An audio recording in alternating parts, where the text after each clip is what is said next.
Hello hi dear friends. ഇന്ന് അമ്മ ഉണ്ടാക്കിയൊരു കൊച്ച് വറുത്തരച്ച സാമ്പാറിൻ്റെ റെസിപ്പിയാണ് കാണിക്കുന്നത്. ഒരുപാട് പച്ചക്കറികളൊന്നും പൊതുവേ അമ്മ സാമ്പാർ ചേർക്കാറില്ല. ഒരു കുറഞ്ഞ അളവിലേക്ക് സാമ്പാർ ഉണ്ടാക്കാൻ വേണ്ടി ഇത്രയും വെജിറ്റബിൾസ് മാത്രമേ ചേർക്കുന്നുള്ളൂ. 6 വെണ്ടയ്ക്ക എടുത്തിട്ടുണ്ട്, 1 ക്യാരറ്റ്, 2 പച്ചമുളക്, ഒരു വലിയ തക്കാളി, ചെറിയൊരു സവാള, പിന്നെ ഒരു മുരിങ്ങക്കായുടെ പകുതി, ഒരു ചെറിയ ഉരുളക്കിഴങ്ങ്, പിന്നെ സാമ്പാറിന് വേണ്ട തുവരപ്പരിപ്പ്, ഒരു കൈപ്പിടിയും പിന്നെ കുറച്ചെടുത്തിട്ടുണ്ട്. പിന്നെ വാളംപുളി ഒന്ന് കുതിർത്ത് വയ്ക്കണം. പരിപ്പും കഴുകി ഒന്ന് ഒരു 5 മിനിറ്റ് കുതിർത്ത് വയ്ക്കാം. പരിപ്പൊക്കെ കുതിരുന്ന സമയം കൊണ്ട് അമ്മ പച്ചക്കറിയൊക്കെ ഒന്ന് കട്ട് ചെയ്ത് വയ്ക്കുന്നുണ്ട്. ഇനി ഒരു കുക്കറിലേക്ക് നേരത്തെ കഴുകി കുതിർത്ത് വെച്ച പരിപ്പ് ചേർത്ത് കൊടുക്കുന്നുണ്ട്. പിന്നെ വെണ്ടക്ക ഒഴികെയുള്ള എല്ലാ പച്ചക്കറികളും ചേർത്ത് കൊടുക്കുന്നുണ്ട്. ഇനി ഇതിലേക്ക് ആവശ്യത്തിന് ഉപ്പ് ചേർത്ത് കൊടുക്കാം.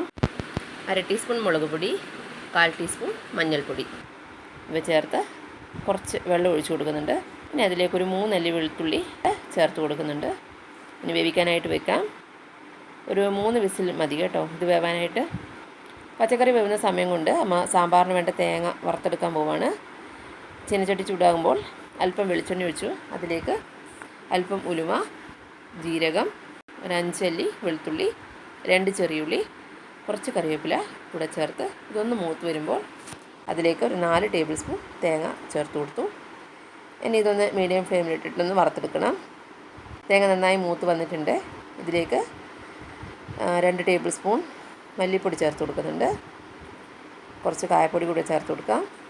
ഇനി 1 ടേബിൾ സ്പൂൺ സാമ്പാർ പൊടി കൂടെ ചേർത്ത് ഒന്ന് ചൂടാകുമ്പോൾ സ്റ്റൗ ഓഫ് ചെയ്യാം. ഇനി കുറച്ച് തണിഞ്ഞതിന് ശേഷം ഇതൊന്ന് അരച്ചെടുക്കണം. ഇനി നമുക്ക് കുക്കറൊന്ന് തുറന്ന് നോക്കാം. പരിപ്പും കഷ്ണങ്ങളും നന്നായി വെന്തിട്ടുണ്ട്. ഇതിലേക്ക് നേരത്തെ മാറ്റി വെച്ച് വെണ്ടയ്ക്ക ചേർത്തൊന്ന് തിളപ്പിച്ചെടുക്കാം. 2 മിനിറ്റ് കഴിഞ്ഞ് അതിലേക്ക് നേരത്തെ വറുത്തരച്ച് വെച്ച തേങ്ങയും പിന്നെ കുതിർത്ത് വെച്ച വാളംപുളി പിഴിഞ്ഞതും ചേർത്ത് കൊടുക്കാം. ഇനി ആവശ്യത്തിന് വെള്ളം, ഉപ്പ് നോക്കി കുറവുണ്ടെങ്കിൽ ഉപ്പ് കൂടെ ചേർത്ത് കൊടുക്കാം. നന്നായിട്ട് തിളക്കാനായിട്ട് വെയിറ്റ് ചെയ്യാം. സാമ്പാർ ഏകദേശം റെഡിയായി വരുന്നുണ്ട്.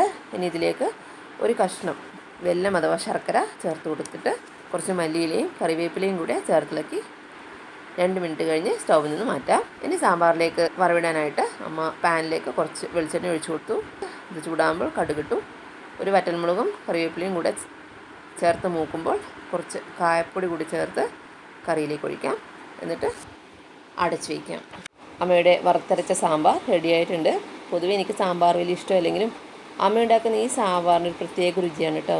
സ്ഥിരമായിട്ട് ഞങ്ങളെ വീട്ടിൽ ഇങ്ങനെ തന്നെയാണ് സാമ്പാർ ഉണ്ടാക്കാറുള്ളത്. റെസിപ്പി ഇഷ്ടമായാൽ ലൈക്ക് ചെയ്യുക, ഷെയർ ചെയ്യുക, സബ്സ്ക്രൈബ് ചെയ്യുക. Thank you for watching. By.